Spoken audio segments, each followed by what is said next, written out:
This is Damon L. Jacobs of We Love Soaps. I'm here tonight in Manhattan with the cast of Love, Loss, and What I Wore, now playing on Broadway. Don't miss these interviews and come see the play. So I'm here with the fabulous, frisky Kim Zimmer, one of the stars of Love, Loss, and What I Wore. Yes, baby doll. How exciting. How did it go? Personally, it did not go well for me tonight. Why do you say that? I think I was, every time my husband's in the audience, my husband AC Wary, I get a little nervous because I so love his criticism, and I could feel him, and I could hear him laughing at Orfeh throughout the whole thing, and I couldn't hear him laughing at me. So I'll get the critique later. But I was a little nervous. How long has it been since you've been on stage? It hasn't been that long. Just this summer. Yeah. But it's different when you're doing a play that you've rehearsed.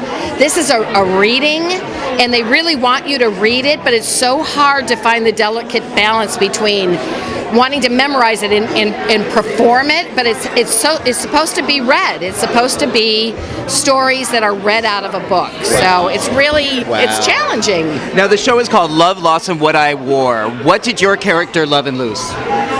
Oh, she loves her bag, hates purses. She lost a husband along the way. She wore, this is an exclusive, a very sexy pair of brown pants that had a hole cut in a very special spot when she went to visit her husband in prison. A special spot? A special private spot. You have to come and see the show to figure out where that spot is. Woo! And I will be seeing that show. Good. Absolutely. Good. Now, this has just been such a triumphant year. Last time we spoke in June, at the end of June, or actually the end of July, you had said that Daytime doesn't want women who are playing grandmothers. No daytime show would put a woman on contract playing a grandmother. And yet here we are, almost just 6 months later. I'm not on contract. But you are rocking. Which is the way I want it. And I'm going to tell a funny story. I passed Terry Cohn in the hallway at One Life to Live last week, and we were both in robes, and we both clearly had body makeup on, and I looked at her and I said, "Bed?" And she said, "Yeah, you, Bed?" And I was like, "Yeah." I said, they brought the CBS sluts to ABC to spice things up. We're the only two that are having any sex on that show. You haven't seen it yet, but it's coming. And you're doing it, and you are spicing up the show. You have brought such a fresh air to One Life to Live. Thank you. And it's so enjoyable to watch right now. I really am having a ball. I had scenes that I taped with Erica Slazak today that are priceless. So. And I love the scenes with you and Robin as well. Oh, yeah. Robin and I have some great stuff coming up, too. Are you you must be laughing while you're shooting some of that stuff. You just look like you're having so much fun. There's no time to laugh. Yeah. We laugh late. We laugh like the next week. Remember when we played that scene? Yeah. There's no time to laugh. And Frank Valentini runs that show so beautifully. You finish your set, you're out of there because they're moving on to the next. I have to give him props. He is an amazing exec. He learned from the best, Paul Rausch. Yep. Yep. Now, speaking of great shows, we have you nominated for the second annual Indie Soap Awards as Best Supporting Actress for your work in Steamboat. I love that. It made me giggle. Well, it's really a celebration of the artistic achievements that are going on the internet, and you've been a big part of that. Absolutely. Well, I've been a little part of it because I keep hoping that Michael's going to call me and say we're doing more, and he's been doing more, but they haven't called me yet. Yeah. They need you back. I saw him on the streets of Montclair the other day, and I said, "Michael, where's my character?" He was like, "Oh, yeah. Did you get nominated for an Indie Award?" And I went, "Yeah." And he was like, "Yeah, well, I didn't, so." Well, the show was nominated for Best Ensemble. Absolutely. And you were nominated as well. Yes, I was, yes. Thinking about the executive producer that you play on Steamboat, you have been working in this business for quite a while. I watched you on The Doctors, on Guiding Light, One Life. Just between you and me, who was that character based on? Well, I'd like to say that it was a combination of all of them, but the bad parts of her were one person in particular, and the good parts were another person in particular. How politically correct is that? Yes. So you figure it out. The good and the bad were both women. I think we'll do some deductive reasoning out of that one. So my last question for you is, what's going on with the book?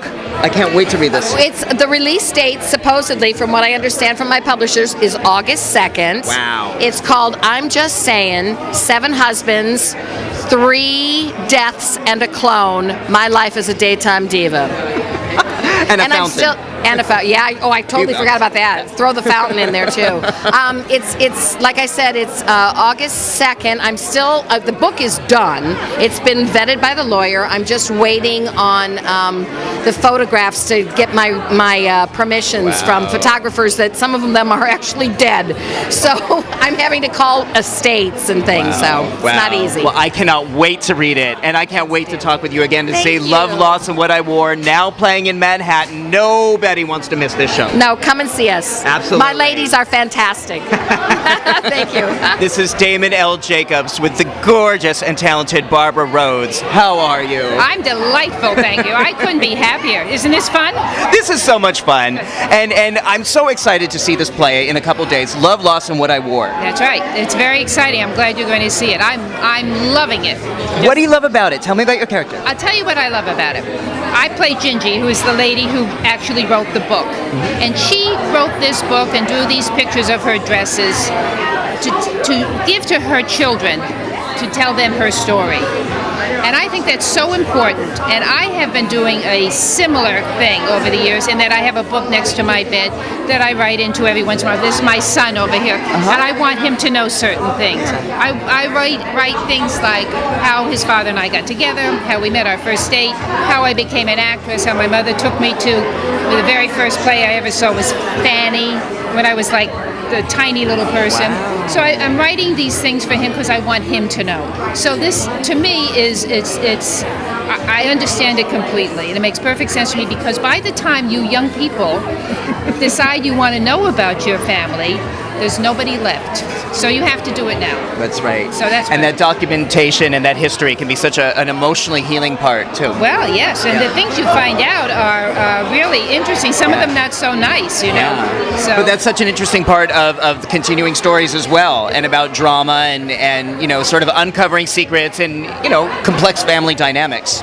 I know that you started, you have quite a background in primetime theater. You were in Funny Girl in the original Broadway show in 1964. Is that right? My dream was always to be a Broadway dancer.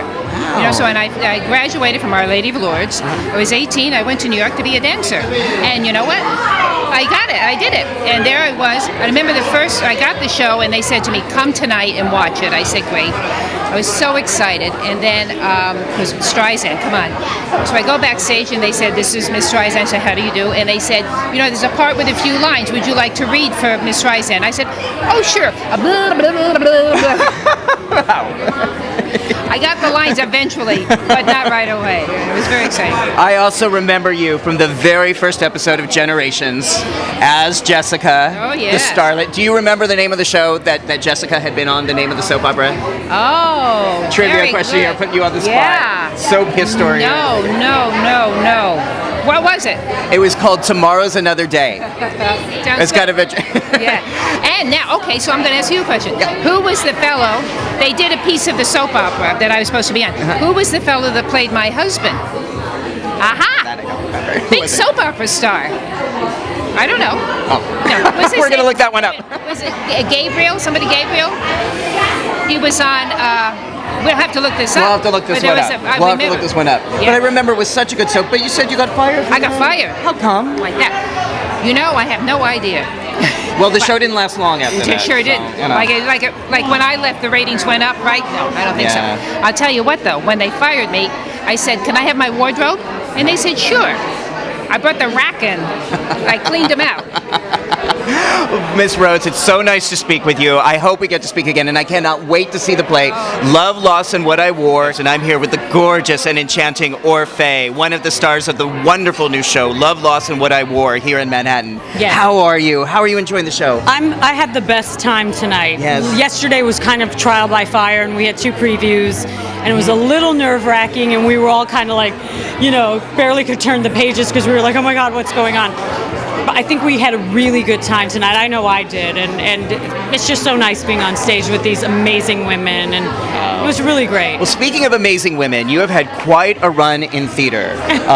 Now we know that in theater world, Saturday Night Fever gets a bad rap, but I think what's important to recognize, you did not miss in 15 months. You never missed a single performance. No, I haven't. Never, and we're talking 8 times a week, people. What? How did you do that? You know what? I love the show so much, and I feel an obligation, a very serious obligation to people who are coming to the show. I don't want them to be disappointed. I did take my mandatory vacation. They kind of made me take my vacation. Okay. But I just feel an obligation to people who are coming to see the show and might possibly be coming to see me, and I want them to, be like, oh good, she's here, rather than, oh, now I'm going to have to come back and spend more money. And listen, I really love my job, so, my husband was my co-star for a while. Great. Some of the other girls and guys were dear friends of mine, they still are. It was a really fun show to do. That's so great. Yeah. That's so great. We do a website for soap operas. Can you tell me why someone who watches soaps would love to see your new show, Love, Lost, and What I Wore? Oh my God, it's like a 90-minute soap on stage, just done by 5 different women. It's so dramatic. And the thing about this show is that all the stories are true. That's where it really hits you. Wow, I didn't realize that. It's all true stories. Yeah. These are women's stories. These are real life stories. This is not fiction. So I think that soap opera fans especially would be like, wow, this is right up their alley. Wow. Yeah.